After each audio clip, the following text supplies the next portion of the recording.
Hi everyone, I'm Katie Farner, Superstar Director for the Sunshine State Superstars. I am here today coming at you with Climb Week 4. I hope you enjoyed your break, if you took a break in between weeks 3 and 4, or if you use this as an opportunity to catch up. I hope that you were able to catch up on all the things that you wanted to get caught up on.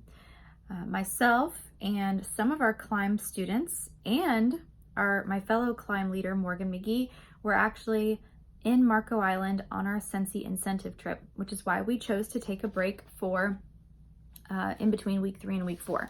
So we hope you enjoyed your break or your opportunity to catch up and are ready to dive back into the program and work on week 4. Week 4 is a topic that I personally love to talk about. Last week, Morgan talked with us about consistently sharing the business opportunity. And not only did she share some amazing tips during her video that she posted on Sunday, but she also shared some fantastic tips and other videos throughout the course of week 3. So hopefully you've had the opportunity now to watch all of that, catch up with all of that, and are thoroughly committed, just like Morgan and myself, to consistently share the business opportunity. So what we're talking about now in week 4 is sealing the deal with potential teammates. Now, when you are consistently offering the business opportunity, you are going to have more conversations, right? And more conversations leads to more potential team members. But what is important is that we teach you guys how to successfully seal the deal with these potential new team members. So that's what we're going to talk about here in week 4. All right, so the first thing I want to talk with you all about is overcoming objections. So when you are talking with somebody about the business opportunity, you are going to receive objections. And when we say objections, we basically just mean concerns. They are going to express concerns. And if the potential team member that you're talking with doesn't outright express a concern, you need to actually ask them. So oftentimes people will just kind of keep it quiet, whatever their insecurities or their fears are, and they're not necessarily vocal about them. So what I want to encourage you to do is when you're having a conversation with a potential new team member and they do not bring up any concerns, ask them. So do you have any concerns or any things that are kind of holding you back from wanting to start a business?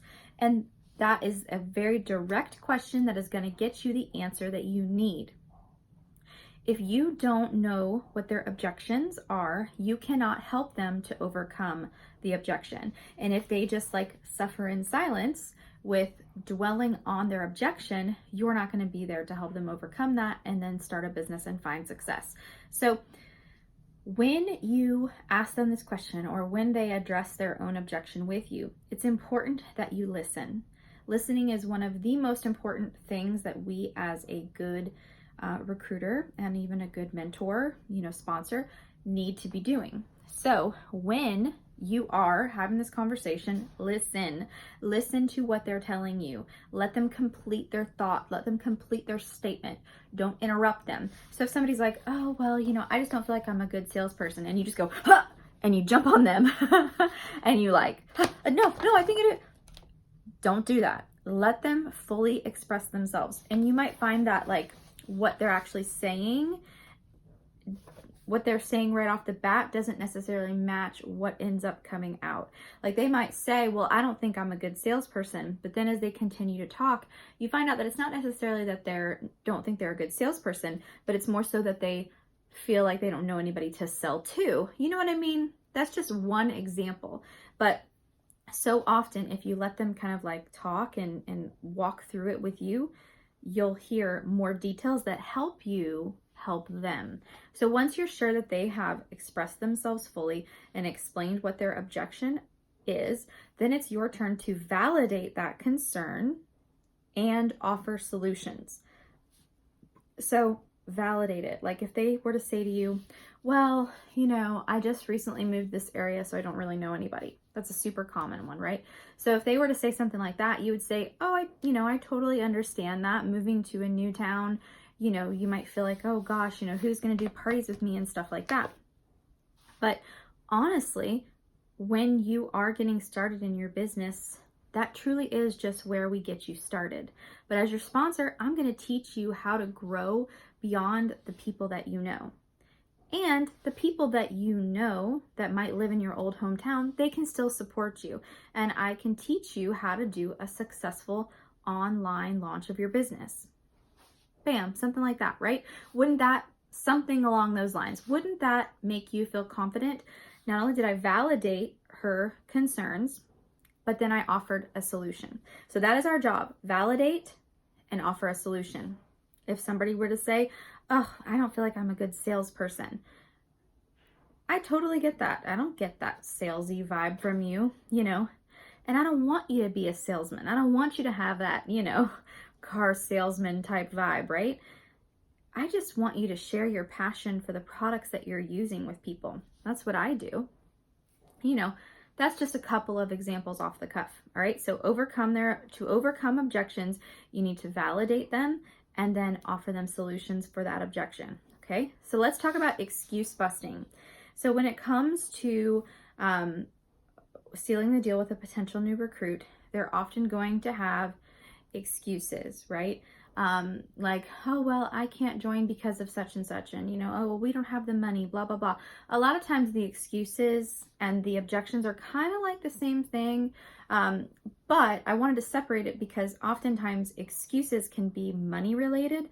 Like they don't have the money for the kid, oh, I got to wait till my next payday, blah, blah, blah, which is why our host exclusive starter kit is fantastic. Help them earn their kit. Give them the option to earn their kit. Basically, they're doing a party to earn their kit, and they can tell all of the people that are supporting them with their party that that's what they're doing. So it's the perfect way to bust those common excuses of not having the finances to actually go ahead and join. And then they're not spending family money, bill money on Cincy. All right, so when you are talking with your potential new team member, I really, and I think Morgan addressed this last week, but I really want to stress that it is so important that you talk to them over the phone, FaceTime with them, or if they're local, try to meet them in person and talk to them about joining. It is much more successful. Your chances of actually sponsoring somebody and getting them to sign up are much higher if you get them to talk to you or meet you in person versus just emailing back and forth or private messaging back and forth. So when you do talk to them, it is so important that you find out what their why is. And when I say their why, I mean, why the heck are they considering starting a business, right? That's what I mean. Why is having a Cincy business on their radar at all? Why are they even considering it? And a lot of times that new recruit will tell you this, or that new potential recruit will tell you this if you give them the opportunity and you're not talking over them too much. So it's another thing. When you are meeting with potential new team members, it's important that you let them talk and you let them run things. They know what they need to know in order for joining, in order to join, right? They might give two craps about the idea of earning a trip, but you love this business because of the opportunity to travel. And so you just blah, blah, blah, blah, blah, blah, blah, blah, blah, blah, blah, blah, talk her head off or his head off about the incentive trips, and they could care less because they have no family nearby. They absolutely could not travel because they have nobody to watch their kids. So what's important to you might not be important to them, which is why it's important that you ask these questions and you let them talk to you and not you talk at them. Okay, so find out what their why is. And the most direct way to find out what that is just by asking the question. So after, whenever it just feels natural in the conversation, it might be at the beginning. And oftentimes it is. Oftentimes for me, it's right at the beginning. And I'll say, so why did you want to meet with me today? Or so why did you want to talk to me today about starting a Cincy business? How do you see having a Cincy business being a positive thing in your life? And I just flat out ask them in some way like that, right? I might say, how do you see having a Cincy business enhancing your life? Something along those lines is what I ask to get the answer that I need. And if they give you a really vague answer, you want to dig deeper with them, right? So they might say, oh, well, I just want to supplement my husband's income. That's a super common one, right? So if they say, oh, I just want to supplement my husband's income, I would say something along the lines of, that's awesome. Your Scentsy business could absolutely do that and more. Have you thought of something specific that you would like this Scentsy income to contribute to your family, monthly? Like, is there a certain bill that you'd love to pay? Is it for, fun money for, date nights or, kids' activities, or like what specifically do you see a monthly Scentsy paycheck going towards?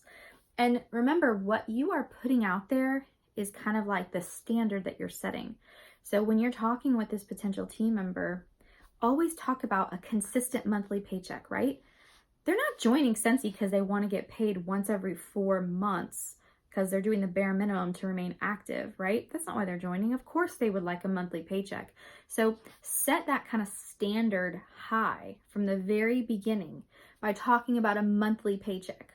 And when I'm talking with a potential recruit, I never, ever, ever act like the minimum is something we do, right?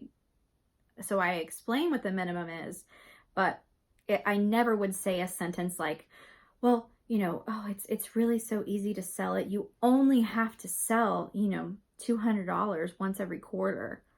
Like, I would never say it like that because I don't want to set a standard way down here, right? I want to set a standard above bar, right? No, I don't expect everybody I recruit to be a director. But I also don't expect everybody I recruit to do the bare minimum because I know that's not what they actually want. Everybody wants a little money every month, right? So set that standard above bare minimum, right? Okay, so anyway, find out what their why is. Once you know what they want from their business, you need to write that down. It is very, very important that you make notes when you talk to your potential recruit. So what I do is I actually make notes in my phone. In my phone, I have 1 page per potential recruit because in your iPhone, you can have the notes. So I'll put at the top of the page their first and last name and then potential recruit. I will make notes on what we talked about, what their why is, when we met up, and whatever. I'll make notes for each one because once you start to consistently offer this business opportunity, you'll have a lot of conversations going at once and you don't want to confuse them. And it's so crazy, crazy, crazy important that you know their why, okay? The reason why you want to do that is because you need to readdress their why if they are a no for now. So let's talk about no for nows. You need to expect that you are going to hear no for now, and you need to learn to identify the difference, right? A flat out no would be, thanks for meeting with me and talking to me about it, but it's just really not for me. I don't want to do it. Bam. That's a no for now, right? Done deal. I mean, that's a no. Sorry. A no for now would be, well, I want to talk to my husband and think about it a little bit longer. That's a no for now, right? Another no for now would be, well, it's summer break and the kids are out of school, so I really don't want to get involved with anything like this. I'd rather wait when the kids get started back in school. Or a no for now would be, well, I've got, I'm pregnant right now and, I'm due in 2 months. I'd rather just wait until after the baby comes, blah, blah, blah. Like, those are examples of no for now. No for now tends to be like a time-bound thing, right? Like, well, I want to talk to my husband, which is probably the most common. And then some of those other examples I gave you are other no for now examples. So it's important that you learn to distinguish the difference between a no and a no for now. And if it's no for now, write it down, right? In your notes section on your phone. So you've written down her why. You've written down that her no for now reason is, she just started a new job, right? Okay, so let's use that one. She just started a new job and she wants to wait until she feels settled in her new job. So after you have this conversation with her, you're going to want to follow up with her. Very, very, very, very, very important, right? So you need to create an expectation in your mind of what you feel like is a realistic time frame to follow up with this person that makes sense. So like if they said, for example, oh, well, I want to wait till my kids are out of school, or back in school. summer, my kids, I want to wait till they're back in school. That's easy, right? Because okay, school starts back in like late August. So I'll check in with her at the beginning of September, for example. It's important that you try to come up with a realistic time frame to follow up that makes sense. Now, if somebody says, okay, well, I want to talk to my husband, obviously you only need to wait like 2 or 3 days before following up with that conversation. If they say, well, I'm going to have this baby in like 2 months, so I want to wait till after the baby comes. I by no means would wait until after she has the baby to follow up with her again. I would follow up with her again before she has the baby and just check in with her and see how she's doing. Because remember, people want to join with somebody they know, they like, and they trust. And if you follow up with her and say, oh my gosh, the baby's going to be due any day. The baby's due any day now. How are you feeling? You just wanted to check on you. I don't even mention Scentsy. What do you think that's going to do for your know, like, and trust relationship? But that's not going to be on your radar unless you make notes about it, right? So make notes about it. Think about what their why is, so that way when you follow up with them in that time frame that you've selected, you are dangling that carrot. That's why you want to know their why. Because let's say that, let's use the example of, I want to talk to my husband. So you wait 3 days, you reach back out to her, you send her a quick text and you say, hey, Andrea, been thinking about you today. I know you wanted to go home and chat with your husband about starting a Scentsy business as a means to blank. And that's where you drop that why. You dangle that carrot. You remind her of what she said she wanted and how she sees Scentsy being a part of that, being an active role in making that part of her reality. You see why that's so important that you know their why? If you don't know their why, you can't make such a compelling argument as to why they need to get started in their business. You're that reminder. You're that carrot dangling in front of them. Hey, you said you wanted to, save up to renovate that kitchen. You said you wanted to be able to pay for your daughter's dance class. Hey, you said you wanted to pay off your debt. Whatever it is, if you don't know what the frick it is, then how are you going to ever compel her to pursue that, right? You need to be that persuasion, that reminder of why they said they wanted this, okay? So that is what you do with a no for now. You know what their why is, you write it down, you follow up with them in a reasonable time frame based on what their no for now is, and then you remind them of what their why was. Then you see where it goes from there. Maybe they say, oh, I talked to my husband and he's not sure. Offer a decider party. Don't just settle there. Don't just say, oh, okay, well, you guys keep thinking about it and talking about it and let me know what you decide. No, ma'am. Offer them a decider party. Say, hey, I'd be happy to come over and do a party for your husband to see kind of how it all works and for you to see how your friends and your family interact with it. Whatever, offer a decider party.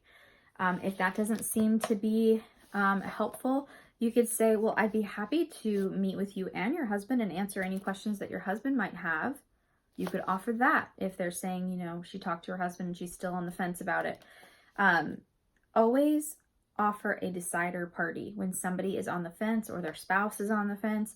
It's a great way to get them to join because they don't want to say no to that money, right? If you have a decently successful party and you're like, oh my gosh, this would be like $60 in commission for you, or this would be like $200 in commission for you, they're not going to want to say no to that money. So a decider party, and I like to call it that too. And when I'm doing the home party or the Facebook party, I like to specifically say, Molly here is actually considering starting her own Scentsy business and doing what I do for a living. Don't you guys think she would be so great at it?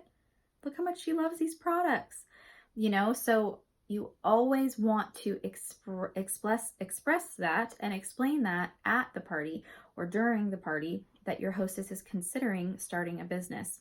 So that way her friends and family will be encouraging of her to do so. Okay, so we've talked about overcoming objections, how you validate, how you listen, you validate, and offer solutions. We talked about busting excuses, We talked about finding out what their why is and making great notes on it. We talked about expecting no for now and learning to distinguish what a no for now looks like versus what a no looks like. And then we talked about how you readdress their why when you follow up in the reasonable time frame based on what their no for now was. We talked about decider parties. And then the last thing I want to say to you guys is, obviously I've talked about how my system, which is tracking all of my potential recruits in my phone, having them in my phone.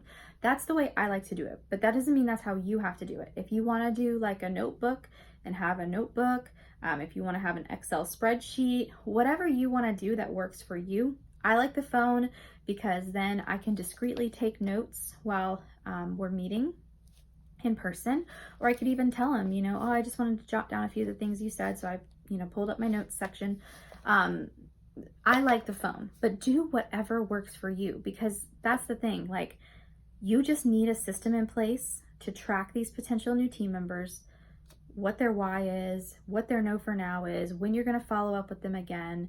You need a system in place to track that, because the more consistently you're offering the business opportunity, the more conversations you're going to have, and the easier it will become to confuse them. And you want to be very clear about all of these people. So I hope that today's video on sealing the deal with your potential new teammates has been helpful, and that you've had a few little ahas throughout the course of this video. And of course, stay tuned for your weekly tips and things like that we'll share on Tuesdays and Thursdays. And then the last thing is, I want to leave you guys with your challenge. So your challenge for the week is very simple. I want you to think about your conversations that you've been having. Do you have potential new team members? If you have potential new team members that are on your radar, I want you to prepare some notes, whether you're doing it in your phone, an Excel spreadsheet, on a pad of paper, whatever you want to do. I want you to write each of their names down, find out what their why is if you don't already know what it is, make some notes, determine if they're a no or a no for now, kind of get your system in place. Figure out exactly what follow-up system you want to use for these people and start tracking them now. So your homework assignment for the week is super simple. Every single one of you should get this completed, and I look forward to hearing how you are going to be tracking your potential team members and the types of objections that you're overcoming, and all of this cool stuff. So thanks for watching, and I'll see you guys later. Bye.